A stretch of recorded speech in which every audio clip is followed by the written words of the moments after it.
Assalamualaikum warahmatullahi wabarakatuh. Bismillahi, alhamdulillah, wassalatu wassalamu ala rasulillah. Innal hamdalillah nahmaduhu wa nasta'inuhu wa nastaghfiruhu wa na'udzu billahi min shururi anfusina wa min sayyiati a'malina. May yahdihillahu fala mudhillalah wa may yudhlil fala hadiyalah. Asyhadu an la ilaha illallah wahdahu la syarikalah wa asyhadu anna Muhammadan abduhu wa rasuluh, amma ba'd. Segala puji bagi Allah Tuhan semesta alam.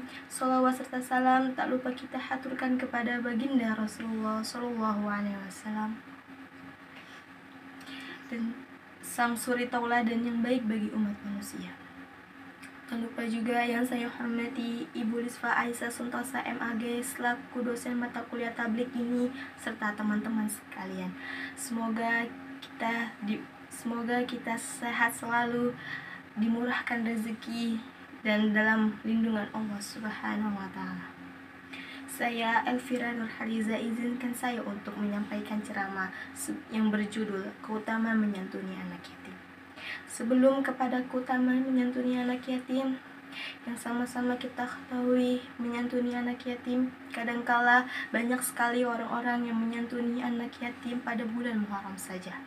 Padahal setiap saat kita bisa menyantuni anak yatim, atau bahasa sederhananya ialah bersedekah kepada anak yatim.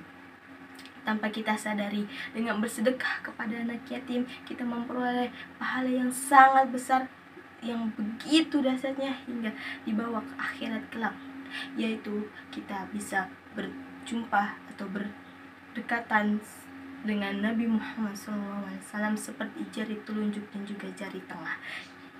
Nah, yang sama-sama kita ketahui bahwa anak yatim ialah anak yang belum mencapai usia baliknya namun sudah meninggal oleh ayahnya. Rasulullah SAW bersabda, tidak lagi dikatakan yatim apabila anak tersebut telah balik. Hadis riwayat dari Abu Dawud dari Ali bin Abi Thalib. Oleh karena itu, kita sepatutnya umat muslim harus saling menyayangi anak yatim, membantunya dalam berbagai hal, karena menyantuni anak yatim telah dianjurkan di dalam Al-Quran dan juga hadis. Allah berfirman dalam Quran surah Al-Baqarah ayat 220, Bismillahirrahmanirrahim.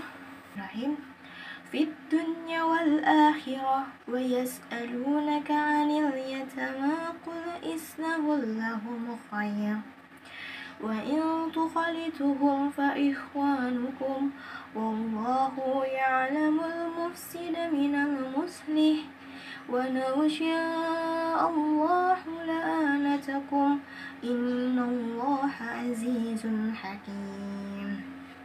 Yang tentang dunia akhirat, mereka menanyakan kepada Muhammad tentang anak-anak yatim. Katakanlah, memperbaiki keadaan mereka adalah baik, dan jika kamu mempergauli mereka, maka mereka adalah saudara-saudaramu. Allah mengetahui orang-orang yang berbuat kerusakan dan juga kebaikan. Dan jika Allah menghendaki, niscaya Dia akan mendatangkan kesulitan kepadamu. Sungguh Allah Maha Perkasa, Maha Bijaksana. Dan untuk hadisnya diriwayatkan oleh Bukhari, yaitu dimana aku dan orang-orang yang menanggung anak yatim kedudukannya di surga seperti ini. Beliau mengisyaratkan jari telunjuk dan juga jari tengah yang lalu merenggangkannya. Hadis riwayat Bukhari. Ketika kita menolong anak yatim, sebetulnya kita bukan menolong mereka, akan tetapi kita menolong diri kita sendiri. Menolong anak yatim adalah hal perbuatan yang sangat mulia. Tidak hanya di panti-panti asuhan saja, tetapi kita juga bisa membantu anak-anak yatim yang tinggal di rumah-rumah biasa bersama ibunya, karena belum tentu ada yang membantu mereka atau memperhatikan mereka. Rahimakumullah, dimana ada satu peristiwa lagi yang ini dialami oleh Rasulullah SAW itu tersendiri, dimana Pada waktu siang hari di salah satu sudut kota Madinah, ada sekumpulan anak-anak yang sedang asik bermain. Mereka memakai pakaian yang bagus karena hari itu kebetulan bertepatan di hari raya Idul Fitri. Namun tak jauh dari sana ada seorang anak kecil yang sedang sedih. Dan ada juga laki-laki yang sedang memperhatikan anak-anak yang sedang bermain, tak luput juga dengan anak kecil yang sedang bersedih itu. Lalu sesosok laki-laki ini pun menghampiri anak yang sedang bersedih itu dan bertanya, wahai Ananda, kenapa kamu tak ikut bermain dengan anak-anak itu?" Si anak pun menjawab, "Wahai Tuan, saya sangat sedih. Teman-teman saya memakai pakaian baru, sedangkan saya tidak, karena tidak ada orang yang membelikan saya pakaian baru." Lantas laki-laki ini pun bertanya kembali, "Di manakah orang tuamu?" Anak laki itu mengungkapkan bahwa ayahnya telah syahid karena ikut berperang dengan Rasulullah. Dan ibunya menikah lagi, akan tetapi harta ayahnya dibawa serta oleh ayah tirinya dan ia diusir dari rumah. Setelah itu lelaki ini pun memeluknya dan membelainya, lalu berkata, "Maukah kamu saya menjadi ayahmu, Aisyah ibumu, Fatimah menjadi saudarimu?" Lantas anak laki ini pun terkejut, tetapi segera menyadarinya bahwa yang dihadapannya adalah Rasulullah SAW. Anak kecil ini pun bergembira sekali, dan akhirnya Rasulullah membawa anak itu pulang dan diberikanlah baju yang baik dan yang layak untuk anak itu. Beberapa jam kemudian anak itu kembali lagi kepada teman-temannya. Si teman-temannya heran, "Kok kamu bisa dapat pakaian itu dari mana?" Lalu anak menjawab, "Bagaimana aku tak bahagia? Dulu aku yatim, lapar dan haus. Sekarang Rasulullah menjadi ayahku, Aisyah ibuku, Ali pamanku, dan Fatimah menjadi saudariku.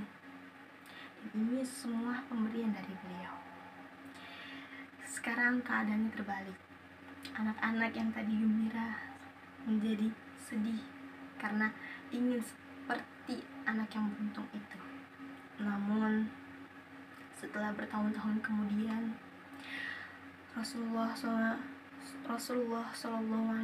pun wafat, dan di mana suatu ketika anak ini pun menangis di pusaran Rasulullah dan berkata, "Sekarang aku menjadi yatim yang sebenarnya.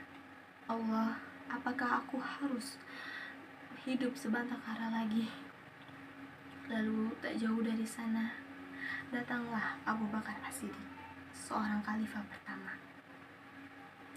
lalu menghampiri anak itu dengan membujuk dan membelainya, lalu berkata, "Saya yang akan menggantikan ayahmu yang telah tiada." Kisah yang diriwayatkan oleh Anas bin Malik ini memberikan pelajaran bagi kita semua bahwa menyantuni, menyayangi, dan mengasihi anak yatim ialah tanggung jawab bagi kita semua. Ada satu lagi yang harus kita perhatikan dalam menyantuni anak yatim, ialah kalau misalnya mau menyantuni anak yatim, haruslah niat dan berucap untuk si anak dan juga keluarganya. Apabila tak diniatkan untuk keluarganya, maka sang keluarga yang memakan harta anak itu haram hukumnya, walaupun ibunya sendiri.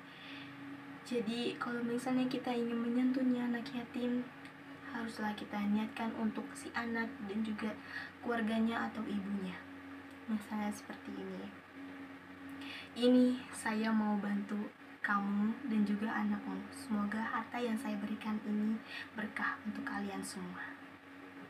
Dan kita kembali lagi kepada keutamaan menyantuni anak yatim. Ada 5. Yang pertama, akan hati manusia. Dengan menyantuni anak yatim, kita tak kalah merasa bersyukur kepada Allah Subhanahu wa Ta'ala. Dengan melihat anak-anak yang gembira saat kita kasih uang, kasih jajan, kasih makanan, dan juga kita bakalan terhindar dari namanya penyakit hati, yang namanya kikir, yang namanya iri, yang namanya dengki. Itu akan terhindar semua. Yang kedua adalah memperoleh syafaat dari Rasulullah SAW. Gak hanya di dunia, di akhirat pun kita dapat. Di dunia kita dicukupkan rezeki kita dan dihilangkan segala penyakit hati kita. Di akhirat kita bisa dekat dengan Rasulullah seperti jari telunjuk dan juga jari tengah. Yang ketiga, diperbaiki kehidupannya di dunia dan akhirat. Cakep gak tuh? Double, triple dapat semuanya. Di akhirat digayet, di dunia juga digayet. Dunia digayet, akhirat digayet, semuanya dapat. Memperoleh pertolongan dari Allah Subhanahu wa Ta'ala. Dengan menyantuni anak yatim itu adalah sebagian ibadah, semata-mata ibadah untuk kita kepada Allah. Ibadah kita kepada Allah, dan kita pastinya akan ditolong oleh Allah. Kita menolong anak yatim, kita ditolong oleh Allah. Cakep banget dah. Yang kelima, dihindarin dari siksa akhirat. Yang udah saya bilang tadi, cuman gara-gara ngasih duit ke anak yatim buat jajan, dikasih mainan, dikasih makanan atau apalah itu yang bikin hati mereka senang, kita terhindar dari siksa akhirat, siksa kubur, insyaallah, amin. Hanya itu, semua kita dapatkan di dunia, kita dapatkan di akhirat juga, kita dapatkan semuanya. Kita guide paket komplit spesial. Baiklah, rahimakumullah. Sampai sini hanya saya bisa sampaikan. Kurang lebihnya mohon maaf, karena segala kekurangan itu hanya milik manusia dan segala kelebihan itu hanya milik Allah Subhanahu wa Ta'ala. Dan juga semoga yang saya sampaikan ini bisa bermanfaat untuk kalian semua dan menambah pengetahuan bagi kita semua. Sebelum itu, yuk mari kita doain orang tua kita yang masih hidup maupun yang sudah tiada. Yang sudah tiada, yuk mari monggo sebut nama orang tua kalian, binti atau bini juga sekalian. Hari Nabi Mustafa Rasulullah Sallallahu Alaihi Wasallam, Syir al-Fatihah.